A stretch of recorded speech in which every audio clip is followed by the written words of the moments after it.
Rick Ross was in the ring and was introduced by Tony Schiavone. So Keith Lee makes his entrance, and Ross said they had a big business to discuss. Ross introduced the young legend Swerve Strickland. When Strickland didn't come out, Ross said he wanted to make it special. And he looked at Keith Lee and said, "You're a big..." He didn't say, he said the actual word, and I can't believe that did not get edited out. Lee turned around and made the cut gesture while smiling at fans at ringside. Strickland came out with a mic in hand and said he didn't realize they were doing this on Lee's time again. And Strickland carried a bag to the ring with him, saying they were going to do it his way. Strickland said he can't deal with all the accusations, and Strickland and Lee couldn't keep his eye on the title or his own health. Strickland said Lee needed to keep his eyes in the back of his head from now on. Now this was awkward because Strickland's cutting a promo, and Rick Ross is like right next to Keith Lee, like reiterating the promo, like right in his face. And Keith Lee was just standing there the whole time with like no body language or nothing, like just standing there and taking it, right? So then Parker Boudreaux enters the ring and attacks Lee from behind while Strickland watched from ringside. And then Lee rallied and clotheslined him over the top. And then Strickland motioned for Lee to bring it, but when he went to ringside, he was attacked by another guy.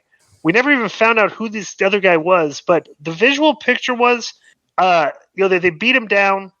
They put him on the top of the stairs. They put a cinder block on his stomach, and then Swerve went up to the top and stomped on the cinder block on his stomach, which if I was Joe, Keith Lee, I would have sold it like my ribs were hurt. Go ahead.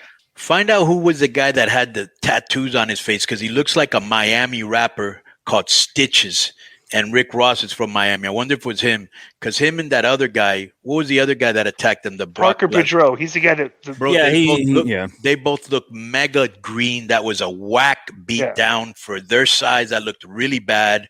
Rick Ross was talking over everybody. I don't know who the agent was or the producer. This was, and if they even went over this, you would think they did. But this did not come off good. The timing was bad. People were talking over each other. Yeah. Swerve, even though he was the coolest guy in Hit Row, I know he's not really about that life in real life, so it kind of throws me off a little bit. I thought the only good thing about this was the end when he did the double foot stomp on the concrete block. So the guy's name is, I don't know what they're going to call him on TV, but his name is Grandin Goatsman. Who? It says he played minor league baseball from 2011 to 2019 for the Rays, the Astros, and the Cardinals. Never made it to the major leagues and played in Mexican leagues in 2021, but he's been training at Jay Lethal School for a while. Bro, he's brutal. That beat down him and the other guy did buried them. Grandin Goatsman. Well, Grandin Goatsman and the other. And then Keith Lee clotheslined somebody. It looked like it was in slow motion. Bro, right.